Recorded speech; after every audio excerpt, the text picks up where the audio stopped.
Well, hello there, my dear Gen Zers. Yet another beautiful Friday with you for Friends with Gen Z. And here I am to answer some interesting queries for you that I've had for this week. Hi, my name is Chitra Lakshmanan, and I'm a pediatric speech therapist as well as a dancer. Now, many people my age, as well as myself, we have very busy, active lives.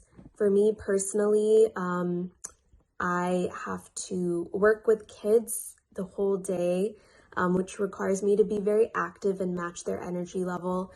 And then I come home to dance rehearsals or dance conditioning. So one thing that I really struggle with is figuring out healthy options for snacking in between meals. I often find myself having to snack maybe, once or twice throughout the day in between meals in order to maintain my energy levels. And I often find myself, grabbing the first thing I can from the pantry, which is often something very processed. Or if I try a healthier option like a fruit or something, sometimes it's not always the most filling and I get hungry again pretty soon.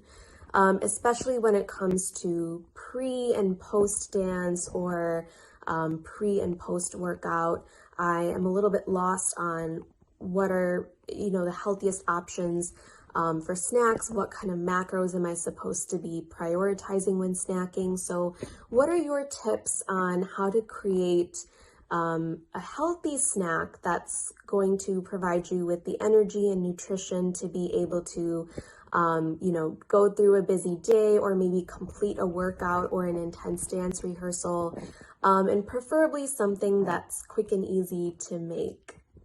So this week's first question was with regards to, getting famished after a long day of work and yet being able to do a lot of athletic activities as a dancer or a sports person. So that was the question. So my dear Gen Z, if you do really need to have a very energized workout, especially after a whole long day of being on your feet, working with children, working on whatever that is at work, and then you come back and then you still want to keep up your energy levels. First thing is, you definitely want to pace your protein. And that is a whole different topic that I'll be sharing in the forthcoming session. But that being said, the quality of the protein is important. You want to choose protein that's high biological value. Definitely eggs is counted as the number one. Whey protein is excellent biological value too. So you want to pace that protein every 3 to 4 hours. As far as snacking goes, which is really what the question was all about, how do I ensure that I reach out to the right type of snacks? And obviously when you're famished and when you're not, probably in your best senses, you kind of want to grab whatever comes in your hand. But make your choices wise. But even before you get to that level where you feel famished and you're completely out of energy, you want to make sure that you're well hydrated. 6 to 8 cups of water is very important. And also making sure that you get the right type of snacks. The best sources of snacks should be something that gives you the energy along with the vitamins and minerals. Many times all these candy bars and, these fruit bars or these energy bars, they may be okay, but they are very high in sugar and it makes your sugar goes up high and then plumb down all of a sudden, which is not what you want. You want something that sustains you for a longer period of time. So interchange your snacks to be something which has got a little bit of sugar, like a banana or an apple. Berries, goji berries are a fantastic source, for example.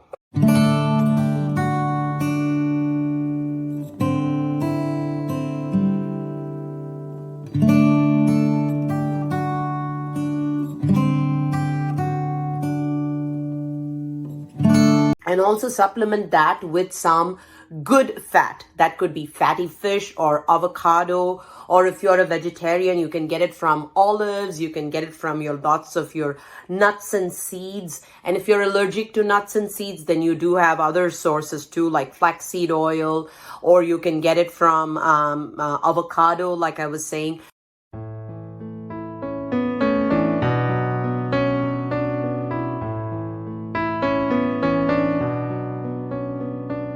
So these are the ways that you want to kind of space your meals out and have these snacks interchanged throughout the day. I am going to give you a link to a good,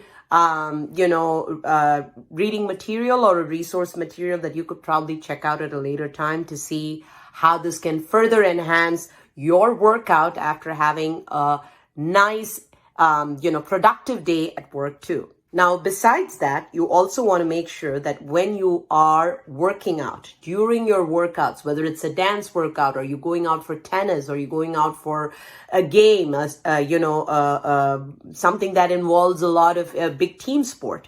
One of the things that I do advise to my children, and I've done that personally too, is beet juice. If you're able to get fresh beet juice, which has got high amounts of nitric oxide, it increases your blood flow.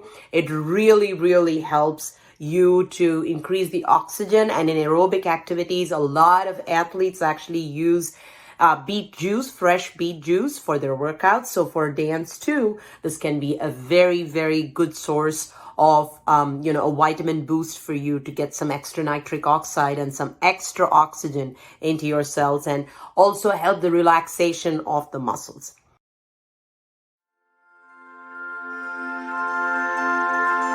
The second important thing is called L-carnitine.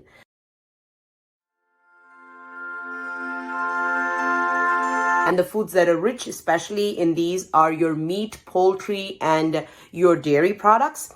And they say that anywhere between about 1 to 2 grams of L-carnitine a day can actually really help with your aerobic activities. So whatever aerobic activity that you do, if you're able to get some source of meat, poultry, or dairy with the L-carnitine being high in it, it's called L-carnitine. And my second question for you is related to gut health.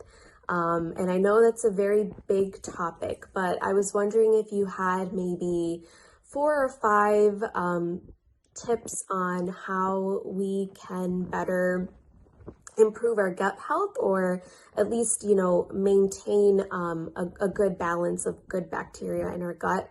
I know we hear a lot about prebiotics and probiotics, and we hear a lot about that in the news and the internet, but the information can sometimes be conflicting and confusing. So if you have some, simple tips on how we can take care of our gut, that would be great.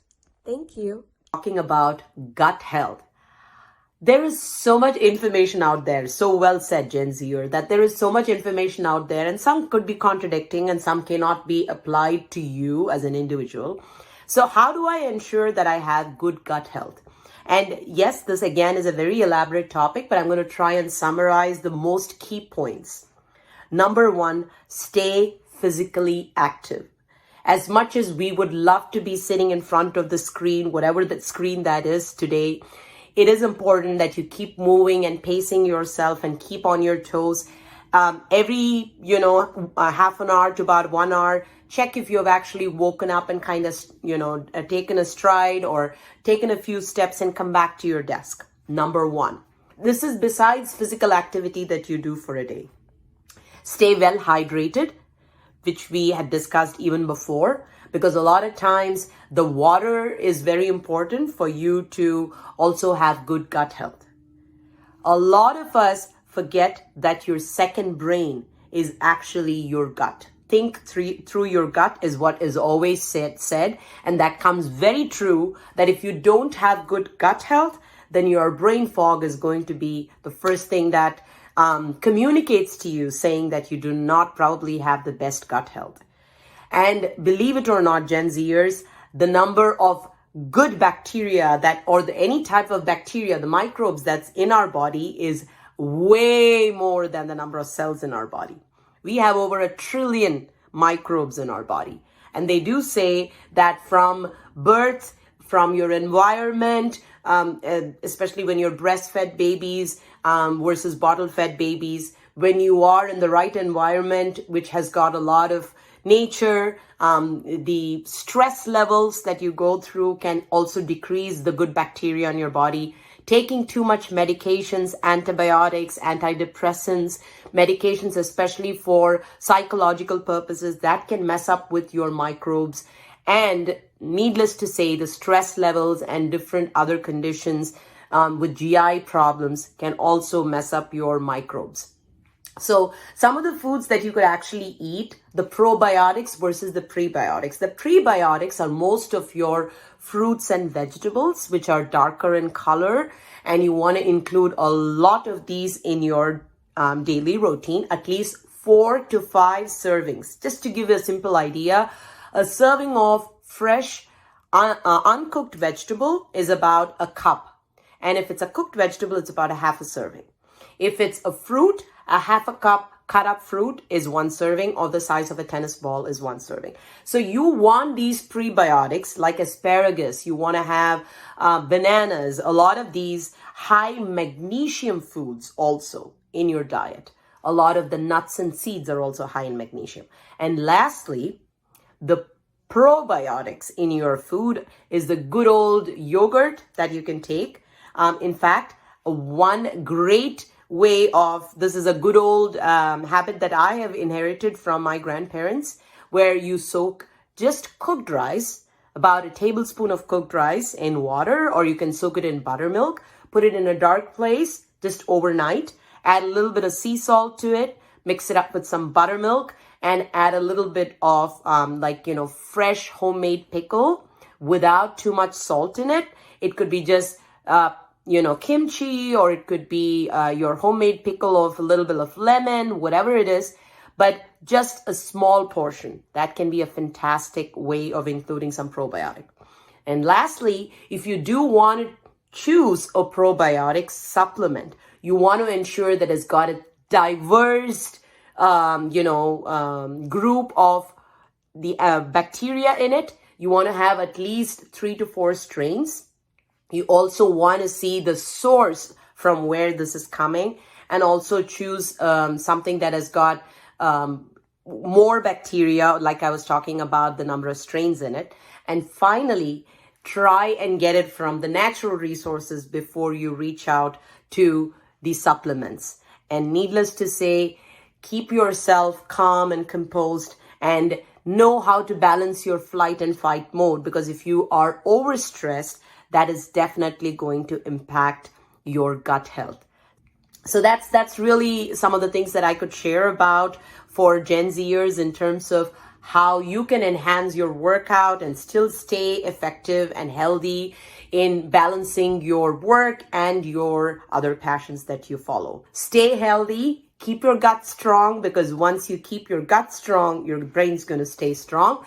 That's the wonderful interaction with you for Frendz with Gen Z. This is my fun time and my great resource moment for all of you, and I really enjoy it.